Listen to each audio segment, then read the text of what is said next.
Hello there, everybody, and welcome to Theory Time, the show where I basically think about random things. I'm just kidding. Basically, I've decided to go ahead and implement this thing where I'm going to start talking about the more human aspects of the previous episodes of Umineko.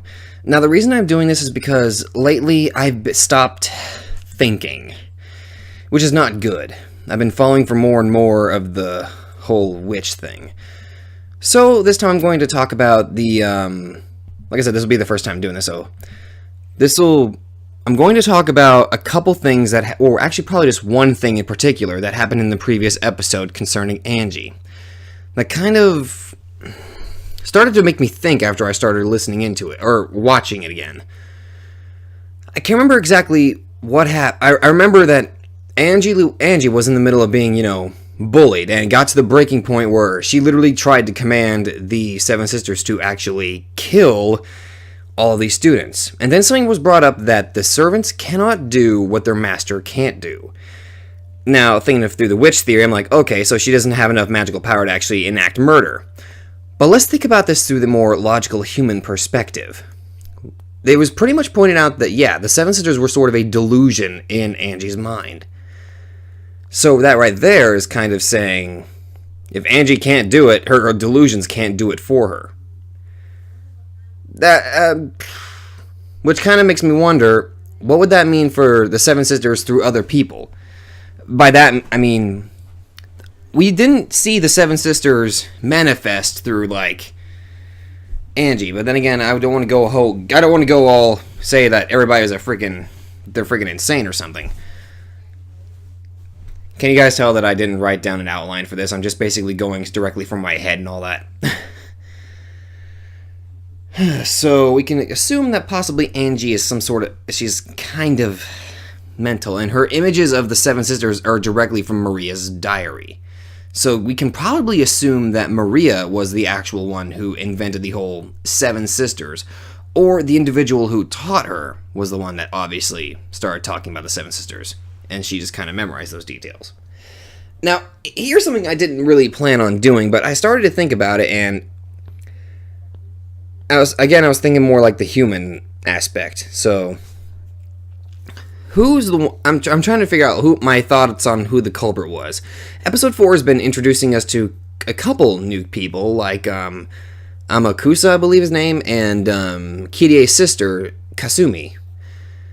Judging by Kasumi's demeanor and how she's kind of a bitch, and it seems like she didn't even like her sister. So here's my personal theory that I just kind of thought of it. I don't have any facts to kind of back it up, but this is just something that just came to my mind.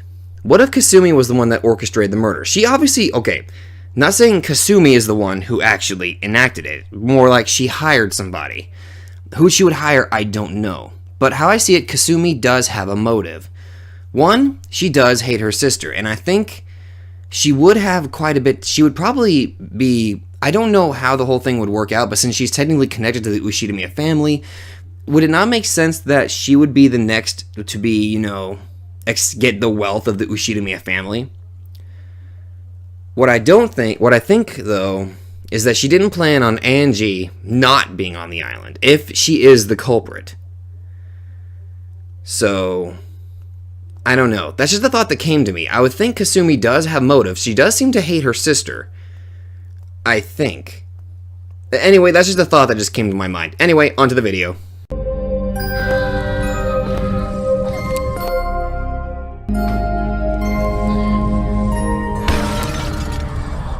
Hello there, everybody. It's about a nice weekend, and welcome back to Umineko. In the last episode, it was fucking depressing. Anyway, let's jump right back in.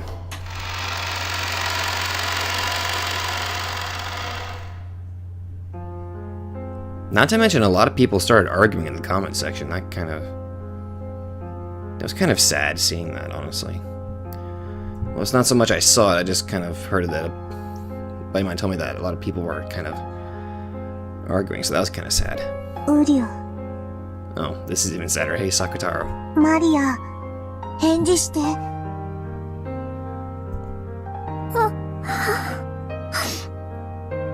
You okay, Maria?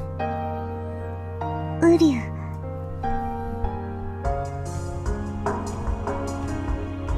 Can you give me a text window, please? "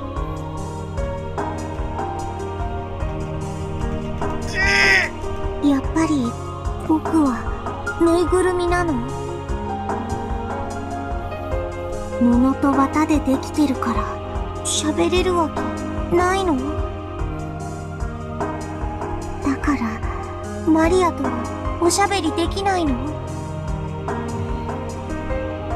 Sakatara looked up at Maria, looking sad. Maria's face was covered with tears, and it looked as though it had even lost all traces of sadness. 聞こえてるよ、サク太郎。サク太郎は布と綿でできたぬいぐるみなんかじゃないよ。マリアのお友達だよ。変じゃなんか嫌い。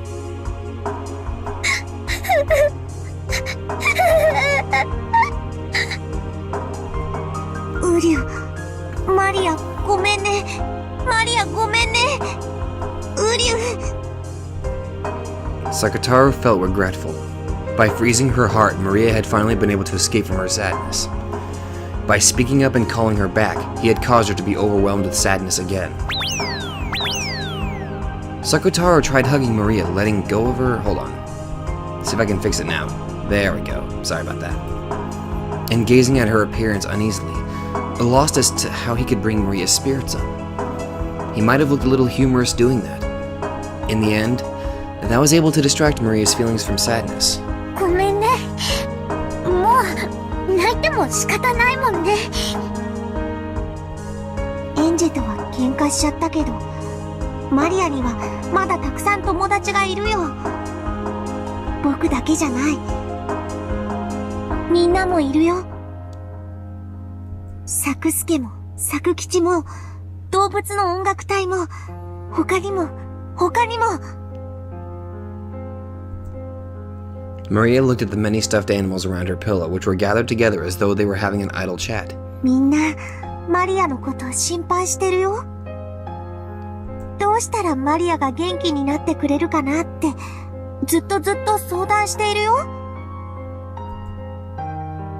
みんなはエンジェみたいにいなくならない？ならないよ。僕たちはいつだって一緒だよ。本当に？サク太郎たちは家でしか一緒じゃないよ。ママと一緒にお出かけできないし、学校にも一緒に行けないよ。僕たちは学校に行っちゃいけないから、先生に見つかったら怒られちゃうもん。でも見つからないならいつだって一緒にいていいんだよ。サク太郎、大きいから見つかっちゃうね。だったら小さくて持ち歩ける子と一緒に行けばいいよ。例えば、ほら、森の音楽隊の仲間たち。ほら、小さいからマリアのポケットに隠れて一緒に学校に行けるよ。音楽隊いっぱいいるよ。ポケットに入りきらないよ。She collected all of the forest band pieces that were scattered across her bed.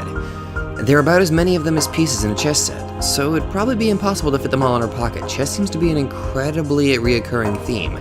なら、特に仲良しのお友達だけを連れて行くといいよ。森の音楽隊の中で一番マリアと仲良しのウサギの4人組を連れて行くといいよ。Wait. The 4 rabbits? Where have I seen Okay. Let me see if I can refresh my memory here real quick. I found this... Yeah, they did. The Siesta sisters did have rabbit ears. Maybe I'm just... Maybe it's just a coincidence. But that little detail just kind of stuck out at me, that they had these rabbit ears. There were only like 2 though. だから、マリアはこれで学校でも一人ぼっちじゃないよ。僕が一緒に行けないところでも、この子たちなら一緒にいてくれるよ。なら、寂しくないかも。お家に帰ってくるまで我慢できるかも。ママと先生にさえ見つからなければ、僕たちはいつだって一緒にいられるんだよ。そして、いつまでも一緒にいよう。遊んでいよう。僕たちはマリアを絶対に一人ぼっちになんかさせないから。うりゃ！ Maria's expression finally regained a little of its brightness. That's right. In the beginning, Maria's world didn't have Angie in it. Even without Angie, it was fun with everyone. And yet, strangely enough, it suddenly became sad without Angie, who had come in at the end. All that's happened is that Maria has returned to the world right before Angie entered it. So there's nothing to be sad about. 寂しくないよ。サク太郎もみんなも一緒だもん。うりゅう！マリア、大好き！もう人間なんかに、マリアの世界には誰も立ち入らせないよ。マリアージュ・ソルシエールは、マリアとベアトリーチェだけの二人きりの同盟。もともとベアトもエンジェを加えるのには反対してたし。これでいいんだもんね。エンジェはまだ幼すぎたんだよ。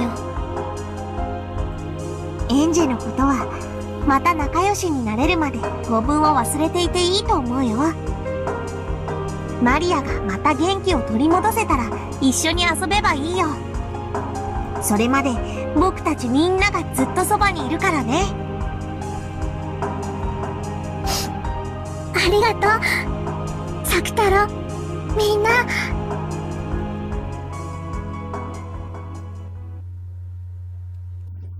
Then, Maria once again regained her formal world. She regained the world that wasn't lonely, and where she was surrounded by many friends. Just like usual, she didn't have any human friends at school, but her magic friends were always with her. The rabbit band that she hid in her pockets talked with her during class, sounding like they were having fun.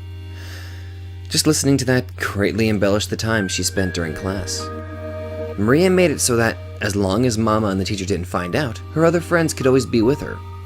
When Mama told Maria to go play outside, Maria would secretly pack Sakutaro and Sakusuke and the rest into her bag and play together at the library or somewhere.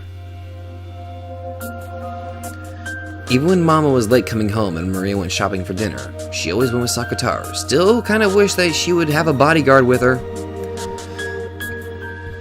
The man at the convenience store and the other people were nice to Sakutaro. He sometimes gave a second portion free for Maria and Sakutaro. When Mama found out, Maria would get in trouble for bringing Sakutaro and the rest outside. When the teacher found out, Maria would get in trouble for bringing toys to school. The toxin must be strong in Mama and the teacher. So Sakutaro looks like a normal stuffed animal to them. After all, the man and the others at the convenience store say hello to Sakutaro.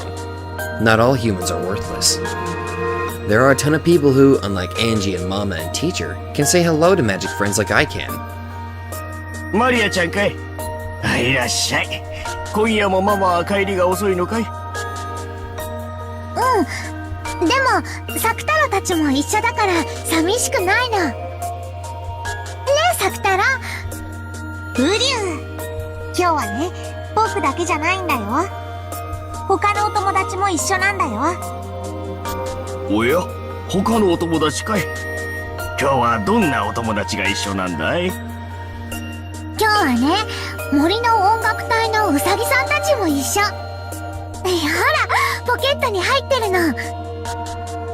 Maria began to line up 4 ceramic rabbit dolls on the register. As the owner of the shop looked at it smiling, he sent a signal to a part-timer with his chin. Then, the sign in the other register that said closed was taken down, and a voice called out for everyone to move over there. All of the people in line behind Maria lined up behind that one. そうかそうか。マリアちゃんにはお友達がいっぱいだね。ママも早く帰ってきてくれればいいのに。ママはまたお仕事が忙しくて会社にお泊まりなの。最近はよく忙しくなるの。マリアと電話でお話しする時間も全然取れない。 Mother of the year, everybody. でも寂しくないよ。マリアにはサクタラたちがいるもん。ねえ。ウリュウ。ウサギの音楽隊のみんなも一緒だもん。ほら、キューキュー。ウサギの鳴き声ってキューキューだったっけ？はて、そういや聞いたことないな。After smiling at Sakutaro, who was poking his head out of her knapsack, she played around with the rabbit band on the register, making them frolic around. Although the shop manager gazed at this pleasantly, he had a slightly pitying look on his face. This was apparently a family without a father, and where the mother had to work hard and couldn't come home very often. On top of that, it looked like this girl didn't even have any friends. As he watched this girl play around happily with her dolls and claimed that she wasn't lonely despite everything, he couldn't help but feel a kind of compassion. And actually, this wasn't limited to him alone. Maria had become very famous in the shopping district. Really? マリアちゃん、たまにはおでんも食べなさい。卵とか練り物とか食べないと大きくなれないよ。おお、クリームパンじゃダメ？ウリュウ、いろいろ食べないと大きくなれないよ。今日はおでんにしよう。おー、じゃあおでんにする。そうしなさい。おじさんが多めに入れておくよ。からしいる？ Blech, I hate mustard. ウリュウ、辛いのは苦手。そうかそうか。じゃあこぼさないように持って帰りな。温かいうちが美味しいよ。ありがとう。 Well, at least these people are nice to her. She had planned on getting some sweet pastries for dinner, but since Odin had been recommended to her, she would be having that tonight instead. Letting someone else determine the menu makes for an unexpected and interesting meal. Very often, Maria had to decide what her dinner would be on her own, so it was easy for the menus to get a little one-sided. So it felt fun to have a meal she hadn't anticipated. ウリュウ、おじさん、おまけしてくれてありがとう。お家にいる他のお友達にもよろしくね。途中でつまみ食いしちゃダメだよ。まっすぐお家へ帰ってから食べるんだよ。Like, good lord, you guys are better parents than Rosa. おじさん、ありがとう。 That or they're just, yeah, kind of pitying her. Maria raised the bag with the Odin container high.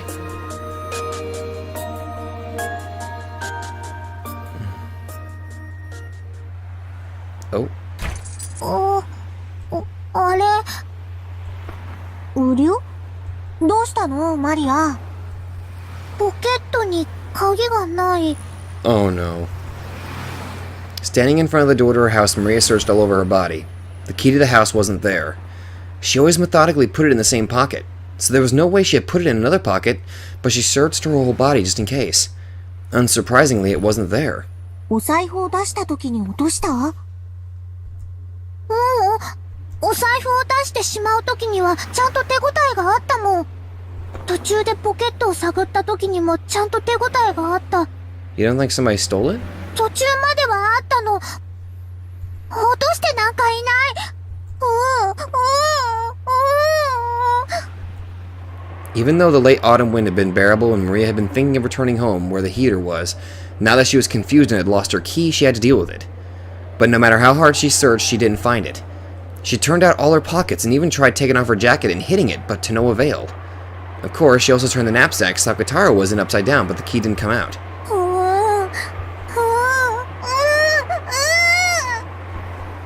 Something that should have been there wasn't where it was supposed to be. Why isn't the key there when Maria didn't do anything wrong? Why isn't it?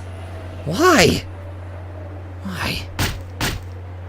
Maria was cold and frustrated and angry, and she stomped on the ground. The bottom of her foot throbbed, but that didn't lessen her frustration. At the same time, her tears poured out.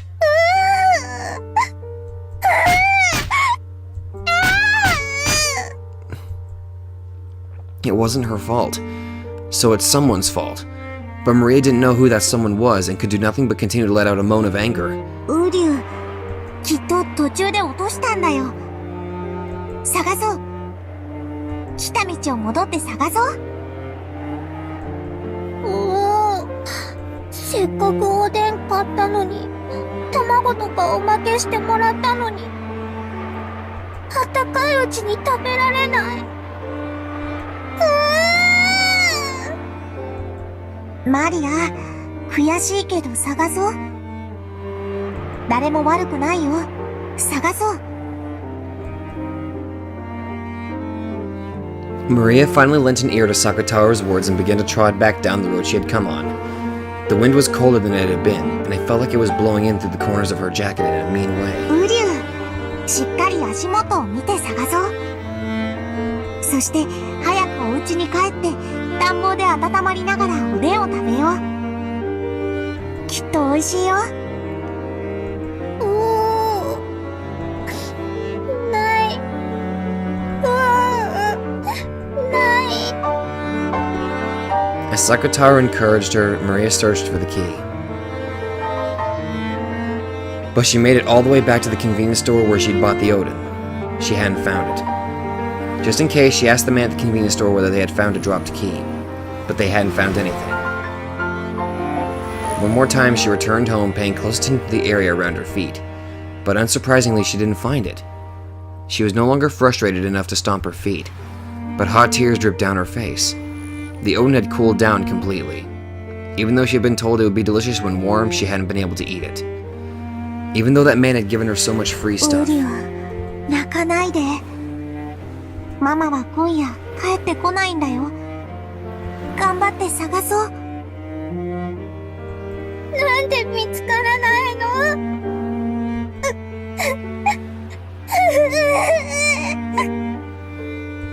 マリア、泣かないで。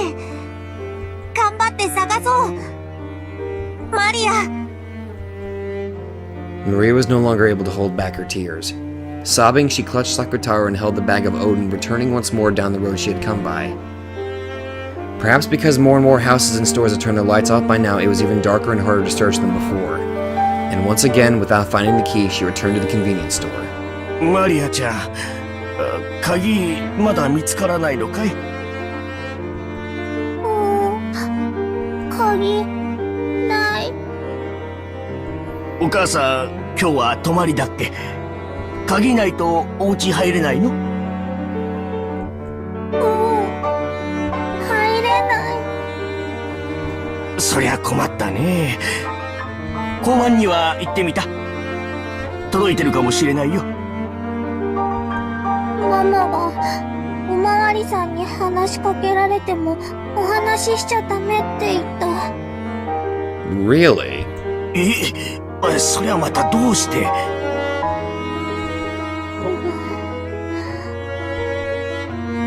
？It was probably because Rosa was liable for making such a young girl like Maria watch over the house by her. Yeah, that actually. I don't know why that. I keep mentioning now. I don't know why that didn't dawn on me for a second there. Yeah, that makes sense. And because she knew that this was not something that would be permitted by society. So Maria was indoctrined into changing the store she brought things at so that she didn't catch the eyes of adults. And into saying no more than agreeing to policemen, even if they talked to her. Maria had obediently done as she was told. Instead of considering why she must do that, she was much more concerned with meekly obeying because her mother had told her so. But the manager of the convenience store probably didn't think of it that way. Naturally, seeing such a young girl being forced to watch over the house alone, and so frequently, would cause anyone to worry. And then, after making the round trip between her home and the store once more and arriving at the convenience store for a third time, a policeman was there. あの子です。マリアちゃん、鍵見つかったかい？見つからない。Oh, this is not going to end well at all. お嬢ちゃん、お名前は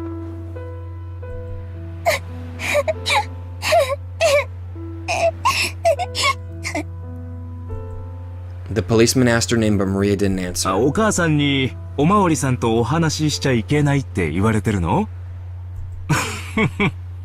大丈夫だよ。おじさんは怖くないよ。お嬢ちゃんは晩ご飯は食べた？買ったけど、お家に入れないから食べられない。お母さんはどうしてるの？今日は帰ってこないの？お仕事？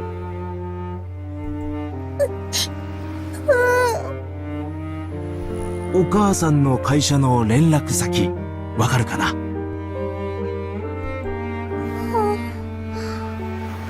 I have a very sick feeling she's going to get into some serious trouble with Rosa. Maria hung her head limply. She didn't understand why the policeman was getting mad at her.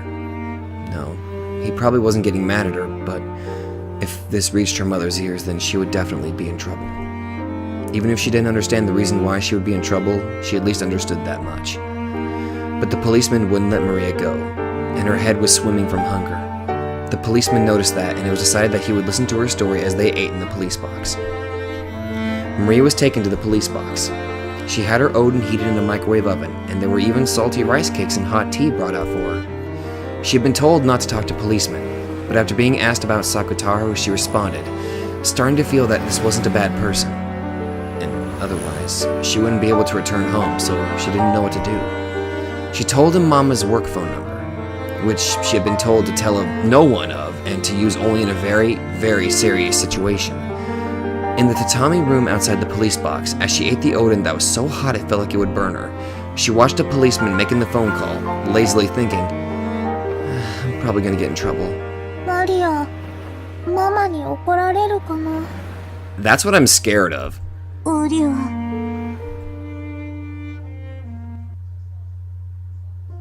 He must have been listening to the phone ringing for a very long time. With the receiver up to his ear, the policeman looked up at the clock, grumbling. 営業時間終えちゃってるから出ないのかな。あ、もしもし、もしもし、有限会社アンチローザさんで。こちら、小松川警察署千本桜駅前交番でございます。Senbon Sakura?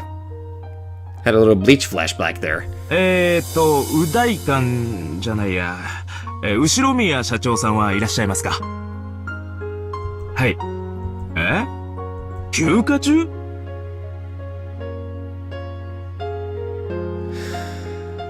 ？Okay, fuck you, Rosa. はい。社長は昨日から3日間休暇になってます。どういったご用件で？いや。それで、どちらにおられるかわかりますかね？連絡先とか聞いてたりしませんかね？ちょっとお待ちいただいてよろしいですか？ねえ、誰か社長の旅行先聞いてる？連絡先。彼氏と札幌カニ食い放題って聞きました。With her boyfriend? いいなぁ。寒いとこだと自然と二人の距離も縮まるのよね。Oh my god, Rosa, what the fuck?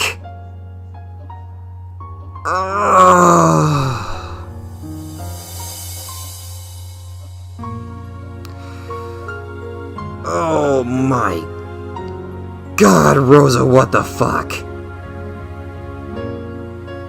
連絡先は聞いてないよ。了解。もしもし？札幌に行ってるそうですけど、連絡先まではちょっとわかりません。That spa ticket should have immediately just... Oh god, Rosa, what the hell? ご伝言しますか？そうですか。参ったな。She's your goddamn daughter! じゃあ、もし連絡がつきましたら、こちらから電話があったとお伝えできますか？はい。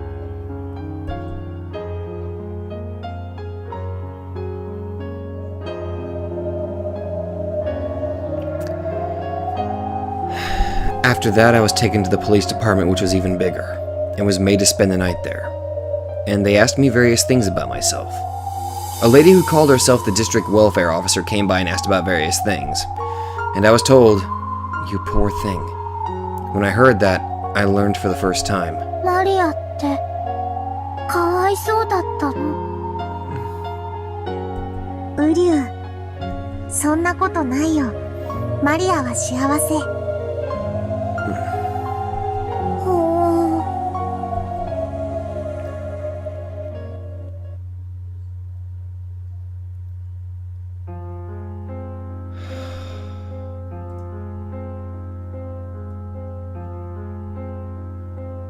Then Rosa came back. Maria was told to go to her room, but on her way back from the bathroom, she hid by the entrance to the living room and listened in on the exchange. The person who had come to visit was the female district welfare officer who had asked Maria various questions on that other day. そういう押し付けは困ります。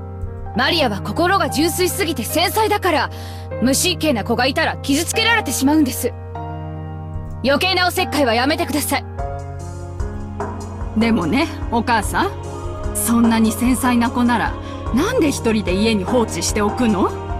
お母さんが一緒にいてあげるべきなんじゃないですか？ Instead of freaking being on a vacation. なるべく一緒にいるようにしています。そんなこと、あなたに指図される覚えはありません。You clearly need instructions. そうですか？この辺のご近所ではとても有名ですよ。お宅のお嬢さんが夜、頻繁に買い物や食事に来るって。みんな気にしてて気を使ってくれてたんですよ。Good lord, they're all a better parent than you. どうしてうちの子だとわかるんですか？子供なんて街中にいくらでもいるじゃないですか。勝手にうちのマリアだと決めつけないでください。夜に出歩く子供だってたまにはいるでしょう。それらが全てうちの子だという証拠でもあるんですか？ I can't believe I'm saying this, but Ava's a better parent than you are. ライオンのぬいぐるみを抱いた女の子がよく夕食を食べに来る、買いに来るって。商店街でもとても有名だったんですよ。みんなマリアちゃんのことを思って大切にしてくれてました。時には夜道は危ないからと自宅まで送ってくれる方もいたんですよ。Okay, that right there is a relief. Okay, that right there is a bit of a relief. People even escort her home. Thank you very much for that. ライオンのぬいぐるみなんてどこにでもあります。自宅まで送るなんて余計なお世話です。マリアを誘拐するつもり？マリアに構わないで。マリアは私の子です。私が育ててます。 No, you're not. おかしな施設に入れるつもりもまるでありません。 I think you need to be put into some institution. 余計なおせっかいはやめて。ウリュウ、ライオンのぬいぐるみって僕のこと？大丈夫だよ。怒られるのはマリアだよ。サク太郎は関係ないよ。 Maria hugged Sakutaro, continuing to watch her mother fearfully. 私もマリアと毎日一緒にいられたらと思います。 Then why are you on vacation? でもシングルマザーですから働かなくちゃならない。私はこう見えても会社の社長ですから社員の生活も背負っている。一年中仕事で忙しいんですよ。休む暇だってないんです。そう？でもこの3日間お休みだったんでしょ？休みなんかじゃありません。私はずっと会社で泊まりがけで仕事をしていました。他の頼りない社員では片付けられない案件が私には山積みなんです。どうしてそんな嘘つくの？あなたの会社の人が3日間お休みを取ってますって言ってるのよ。彼氏さんと北海道に行ってきたんでしょ？娘さんを3日間も置いて。彼氏なんて知りません。北海道なんて知りません。どうしてそんなデタラメ言うの？どうしてなんか証拠でもあるの？何よあんた、勝手に人の家のことに口を出さないでよ。私はマリアを愛してるのよ。私には私なりの愛し方があるのよ。勝手に口出さないでよ。私は旅行になんて行ってないわよ。仕事してたのよ、ずっと。マリアに1秒でも早く会いたくて、仕事を少しでも早く片付けようと一生懸命会社に泊まり込んで、ずっと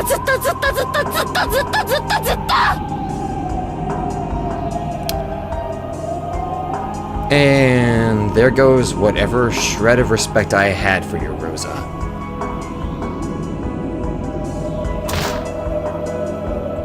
う帰ってよ。何なの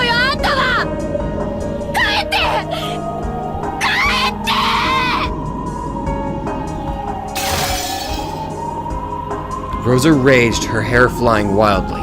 The teacup fell over from the force of her standing up, and far louder than that noise was the sound of her beating the table with both hands.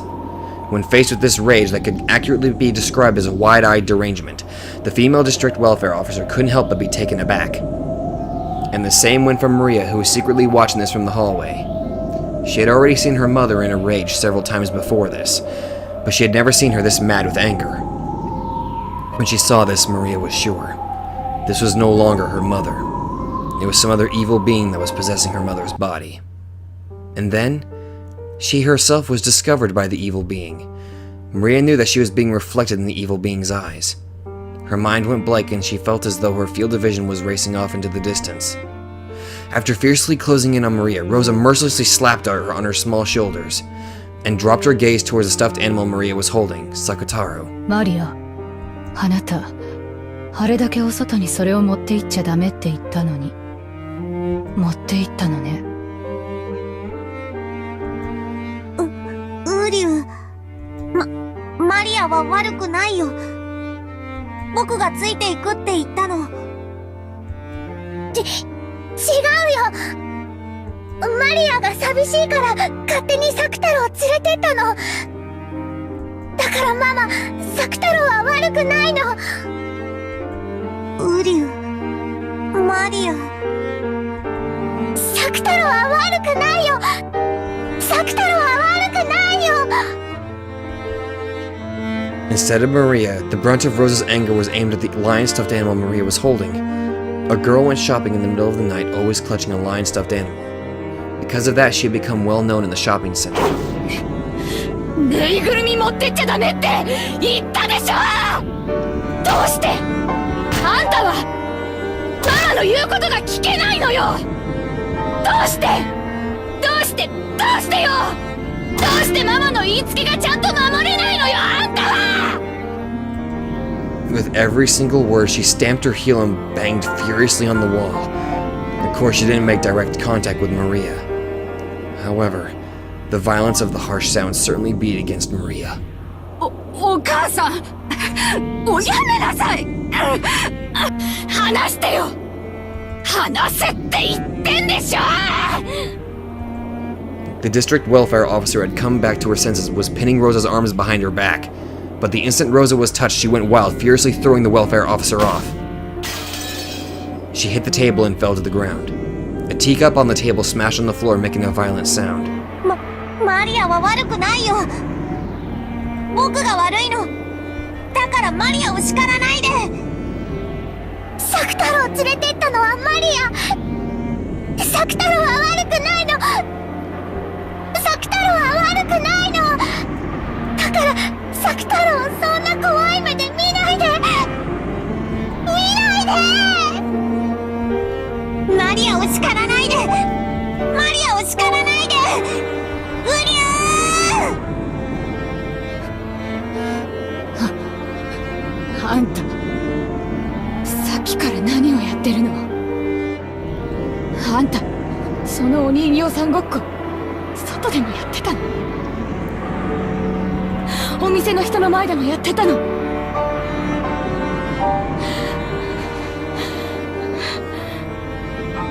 から覚えられちゃうんでしょ。少しは考えろ、このバカ。なんであんたはそう大バカなのよ。 What the hell? 正直におっしゃいな。お外でお買い物をするとき、ママに内緒でいつもそのぬいぐるみを持ち歩いてたのね。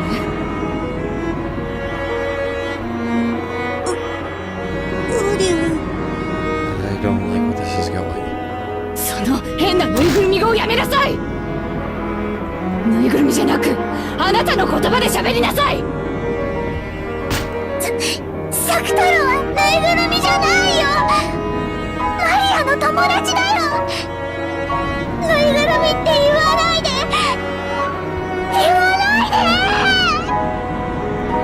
はいはい、わかったわ。サク太郎だったわね、名前。ママに内緒でそのサク太郎人形を持っていつもお買い物に行っていたのね。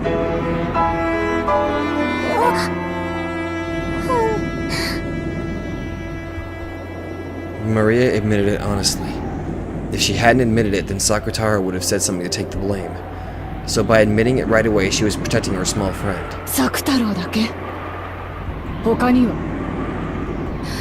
まさか学校にも何か変なのを持って行ってるんじゃないでしょうね。お母さん、お嬢さんは悪くないでしょう。その質問をおやめなさい。あんたは黙ってなさい。私と娘の話でしょ。ほらマリア、ママの目を見て話をしなさい。ママの質問にお返事は。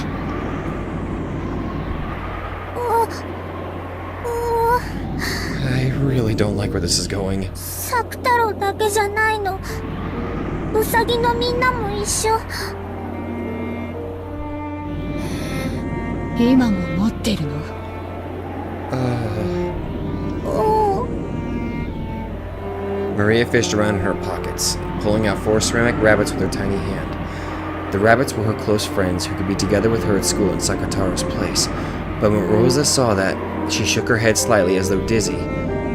On a school notice, it had been written that Maria was apparently bringing toys to school and playing with them, and her family was instructed to try and prevent this. But Rosa had rejected that, blaming the teacher and phoning in a protest of her own to the school, saying that there was no way her child would bring toys to school. For nearly an hour, she had shouted at the vice principal to stop making false accusations about her daughter.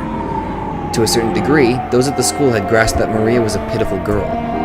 They knew that the small toys she brought in were her only friends, so they had done their best to overlook it.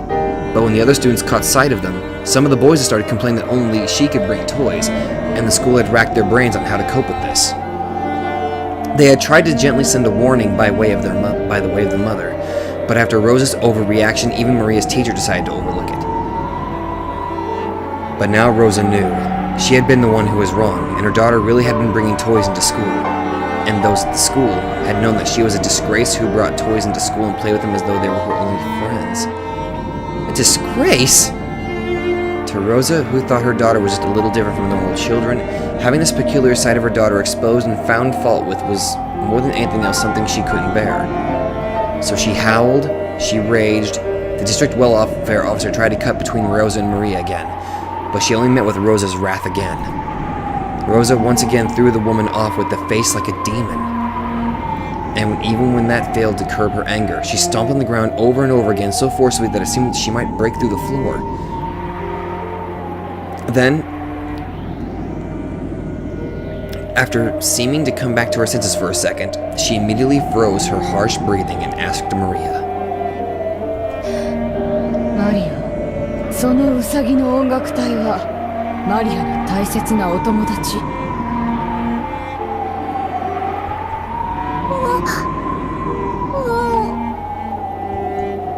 う、4人もお友達がいてよかったわ。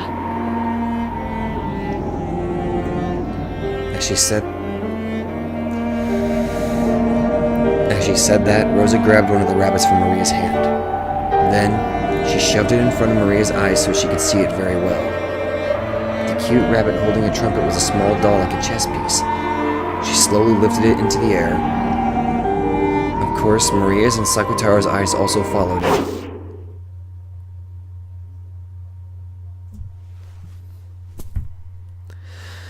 And then, with a speed that the eye couldn't follow, she smashed it against the wall.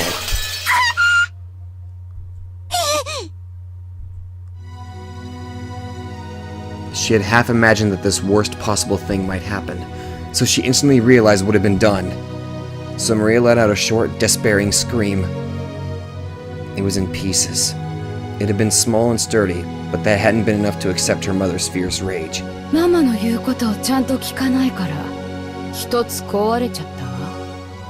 今後ママの言うことを守らないたびにまた一つ壊すからね。 What the actual shit? 覚えておきなさい。あなた、そんなことするなんて母親ですか？ Freaking take Maria away from her!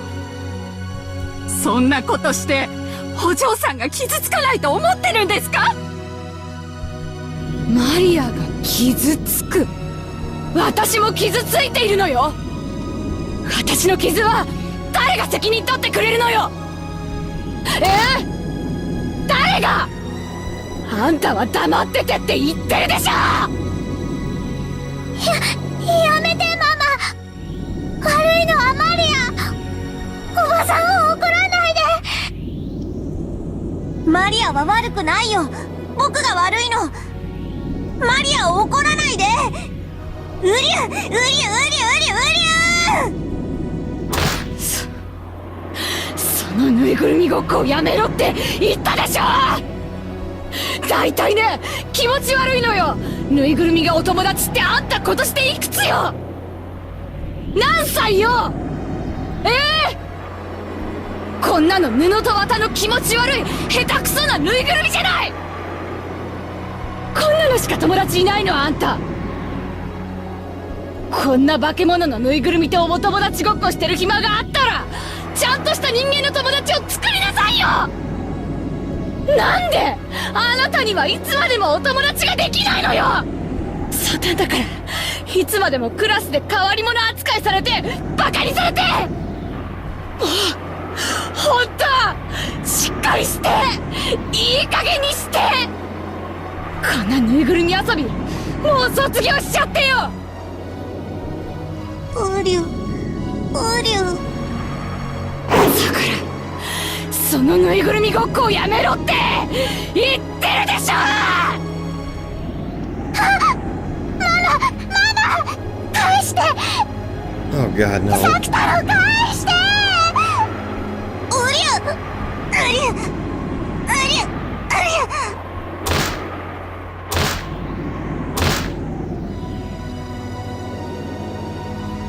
Mama grabbed hold of Sakataro's head and grabbed him from me. Then she smashed him against the wall over and over. 痛いよ痛いよ痛い痛い痛い痛い。やめろっつってんのよ。そのぬいぐるみごっこをやめろっつってんでしょ。こんなぬいぐるみがあるから。だからあんたはいつまでも友達を作らないのよ。だから一人だけクラスで浮いてておかしな子扱いされるんでしょうが。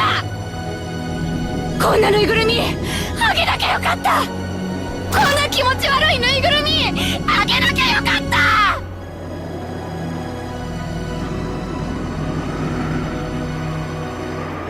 Fuck you, Rosa! やめてー。サクタロ返してサクタロ返して。サクタロはマリアのお友達なの。親友なの。サクタロさえいれば他には何もいらない。だから返して返して。 For some reason, my frantic request just added oil to the fire of Mama's anger. Mama pushed my arm aside as I tried to grab Sakutaro and snatch him back. And in a bizarre way, she stuck her fingernails on both hands deep into Sakutaro, twisting him. The red muffler, which I had carefully wrapped for him every day, came off and fell to the floor. Sakutaro, who had been so precious to me. It was twisted, smashed, torn at the fingernails so much. It was twisted painfully, its face grimacing in sadness. Then Mama's fingernails found a stitch on the neck and tore it. With the fingernails of both hands, she tore it apart.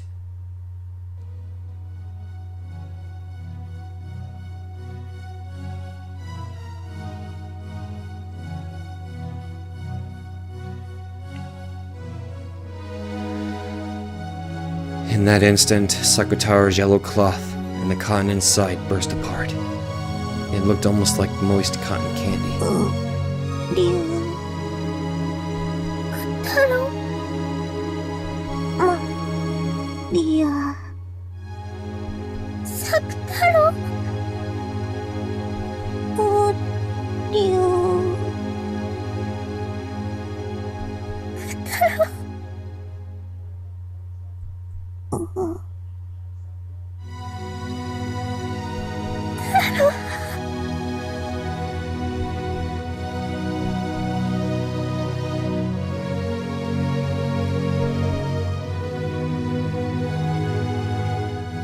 The crumpled yellow cloth and the cotton candy that was flowing out were thrust right in front of my eyes. Then, through Mama's face, the evil being stated it clearly. 作太郎は死んでしまいました。 That just... I heard the thing go off. Jeez! Lady Maria's white heart, which was torn apart. His broken vessel can only be regenerated by the Meister who created him, Rosa. However, Rosa disposed of the vessel's fragments, and even lost the patterned paper. On top of that, because his existence was denied by the Meister herself, his resurrection is impossible. The Meister died in the year 1986, and his resurrection disappeared for all time. His resurrection is even impossible for the endless witch Beatrice.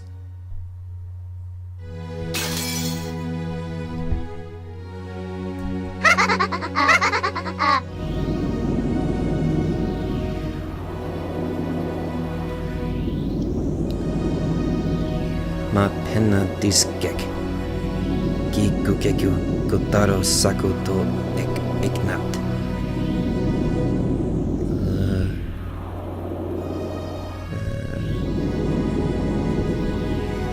Gotaro sagadaro. マリア。マリ Beatrice? ア、泣くんでない。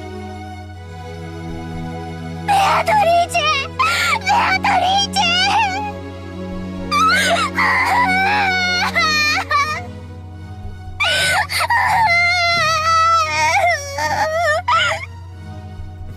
作太郎は良き友人であった。そなたがそれを忘れぬ限り、常にそなたと共にある。だから泣くんでない。生き返らせて。ベアとはいろんな魔法が使えるんだもんね。作太郎だって生き返らせられるよね。それは無論作太郎がわらわの家具だったならそれもたやすい。しかし作太郎はそなたの家具だ。わらわにそれは難しい。難しいってことは無理じゃないんだよね。生き返らせて。無限の魔法で生き返らせて。実はな、作太郎のよりしろはローザの手作りのぬいぐるみであったろ。そのローザが作太郎を否定した。母にその生を許されなかった命は存在できぬのだ。Beatrice's words were feeble, because she knew that no matter what the excuse, it wouldn't be enough to calm Maria and make her accept it. But she had to communicate the painful truth to her disciple and close friend. She had to tell her the fact that even with all her own power, even she could not revive Sakotaro. そなたが作太郎の存在を強く信じる限り、その魂が消え去ることはない。だからマリア、どうか悲しむな。今もほら、すぐそこで作太郎が微笑んでいると信じるのだ。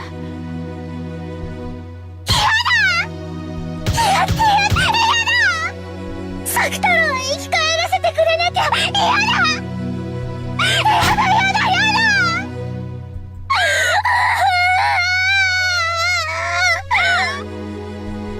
だ。諦めよ。作太郎を蘇らせる魔法はない。そしてそれでもなお作太郎がそなたの親友であり続けることを強く信じよ。その力が魔法となる。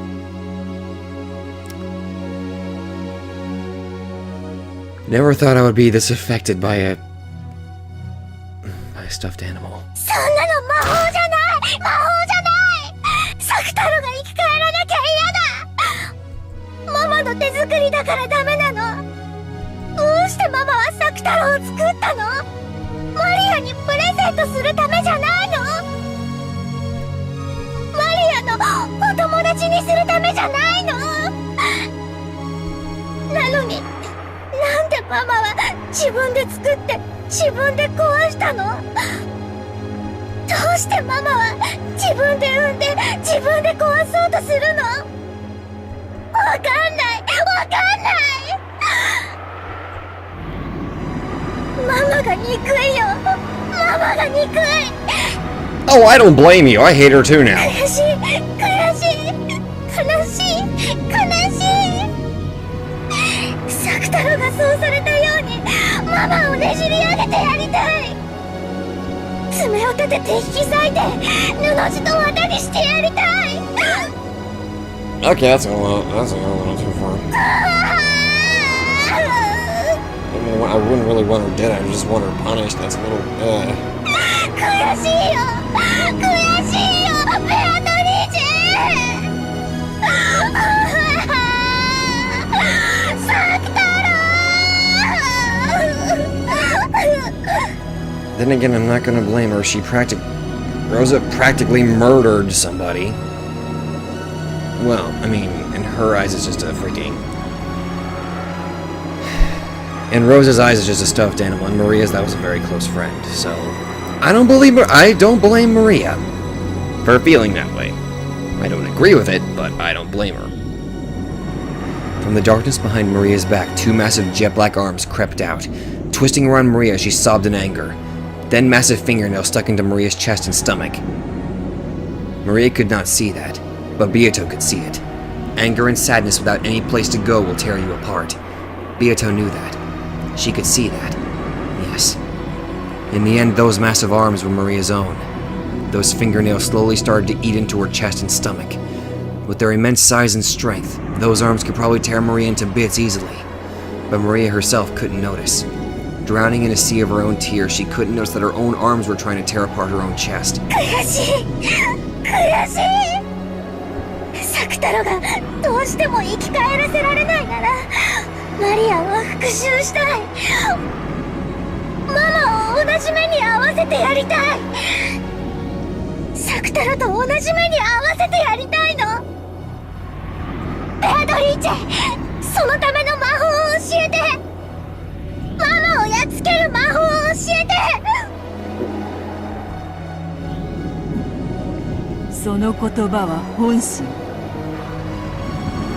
ママを殺してやる。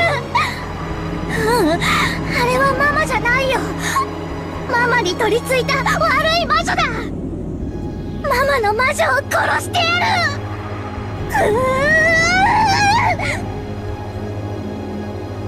る。よかろう。その力を、そなた心美しきそなたが自らに引き裂かれるくらいなら、そなたにその苦しみを与えた心なき母こそがよほど引き裂かれるに値する。教えようぞ。魔女の世界を光さすことなき深淵の奥底。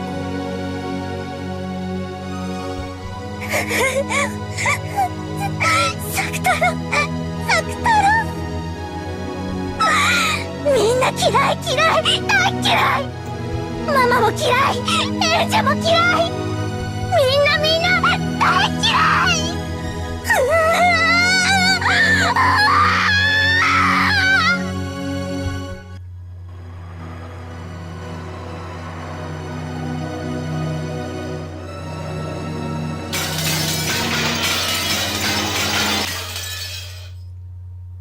Jesus!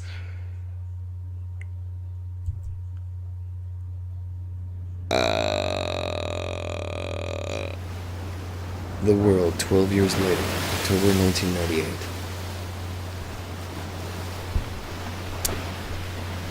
That is going to have to wait till the next video.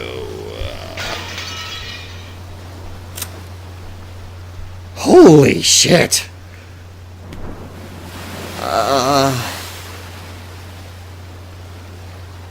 I don't know what was worse, the last episode involving bullying or possibly one of the worst mothers I think I have ever seen in any media, period. Then again, my knowledge of media is not that vast at the moment, really, but... Holy shit!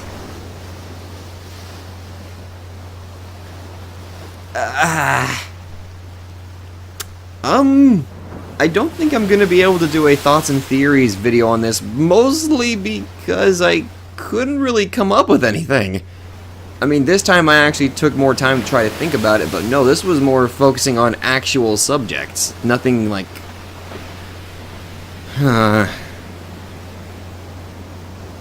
Okay, I'm guessing the thoughts and theories thing may come for certain episodes, you know?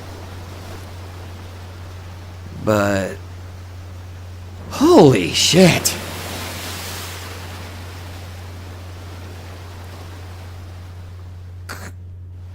Mother of the Year. Goddamn Rosa, Mother of the Year. Holy sh... Oh my god.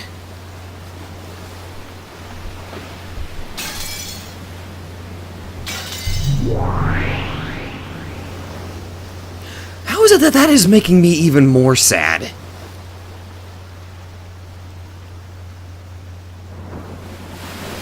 That just makes me sad. I don't care if he was a stuffed animal. I liked Sagataro. But fuck you, Rosa. Good lord. You're just horrible. You are just horrible. And I'm just gonna keep repeating that for probably the next few minutes after I'm done with this. So thank you guys so much for watching, and I will see you guys in the next video. You're a fucking bitch!